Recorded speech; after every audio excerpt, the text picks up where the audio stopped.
When it comes to scaling an e-commerce brand to 8 figures in revenue, it is not just about how much you can spend on ads and your customer acquisition cost. It is also about your customer retention. And that is where most brands slip up when they're trying to scale. If you run an e-commerce brand and you want to scale to 8 figures in revenue, then in this video, I'm going to share a concept around compounding revenue.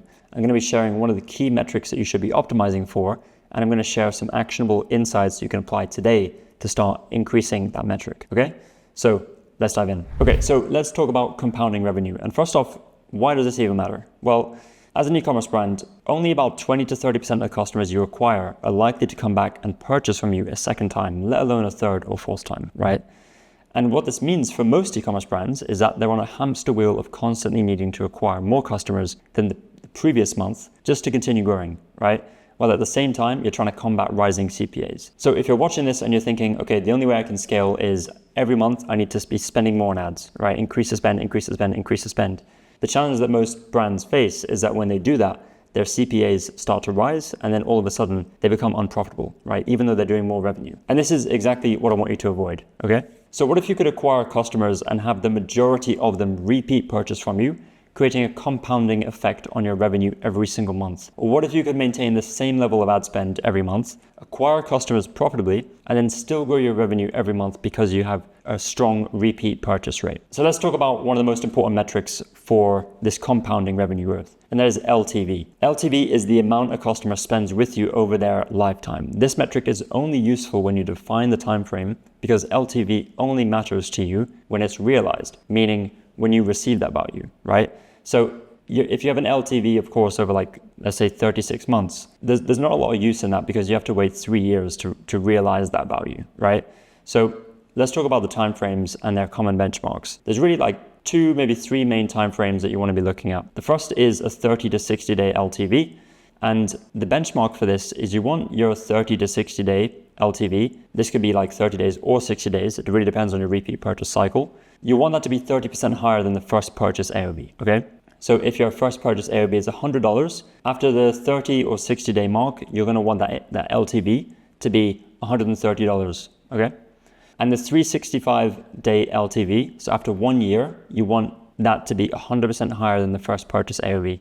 So if your first purchase AOV is $100, after 365 days, you want an LTV to be $200. And just a quick shout out to Common Thread Collective and Taylor Holiday. This is where I got these benchmarks, and this is their gold standard for what they see. We also find that, if a brand can hit these sort of numbers or even come close to these numbers, then they're in a much, much better spot than the majority of brands. So now let's look at some ways we can increase LTV to generate that compounding revenue. So there's really two main ways of increasing the amount of money a customer spends with your business to generate more LTV. The first is you get them to buy more things, i.e. more quantity.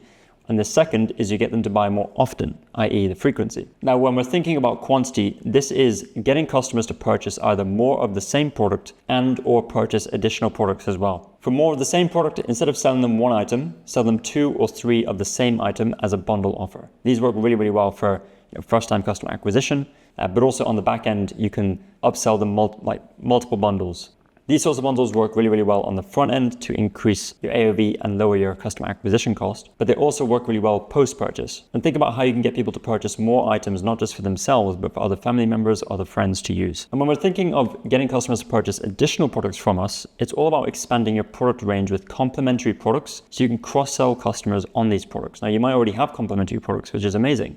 And over time, you're going to want to continue expanding that range, or at least streamlining the range, the products that are the most complementary and the ones that sell the best and have the best attachment rate. And attachment rate is the rate at which customers buy that complementary product with the main product. And having a solid post-purchase flow and regular campaigns to sell these additional products is just as important. Because if you just have the products on the website, that's one thing, but you really need to sell them through post-purchase flows and journeys and really have that mapped out for your customers. So now let's talk about frequency. This is when you're getting customers to buy more often, i.e. instead of them buying once and never again, you're getting them to buy 5 times, right? Just as an example. And the best way to do this is with a subscription offer, hands down. Customers sign up for a subscription that renews at a specific frequency. Now, for the brands that we have scaled to 8 figures, this has been a key part of the strategy, is a subscription offer. You think about, you're acquiring not just a customer, you're acquiring a subscriber. All of a sudden, that customer is a lot more valuable, because if you know your metrics and you know your churn, you know your LTV, you know that that customer is going to spend X, Y, more money with you than if you just acquire that customer. Now, I know what you're thinking. If you're selling a product that is not a consumable, you might be thinking, well, I can make a subscription offer out of my products. And I want you to get creative, because not all subscriptions are for consumable products. Yes, it's true. The majority of subscription offers you'll see out there are for supplements, for mushroom coffee, for things that people actually consume and run out of, where that product needs to be replenished. But what if you could get creative with the subscription offer, where maybe you're selling apparel and you're sending them new styles and designs every month or every 3 months? Or another example is, let's say you're selling pillowcases. Well, maybe over time that pillowcase becomes worn down, and it's good to replace it often to make sure that it's the most hygienic, right? You can start to get creative with the way that you can introduce a subscription offer for customers to repeat purchase. Once you have a subscription offer in place, you want to start thinking about how you can optimize the frequency at which a subscription renews.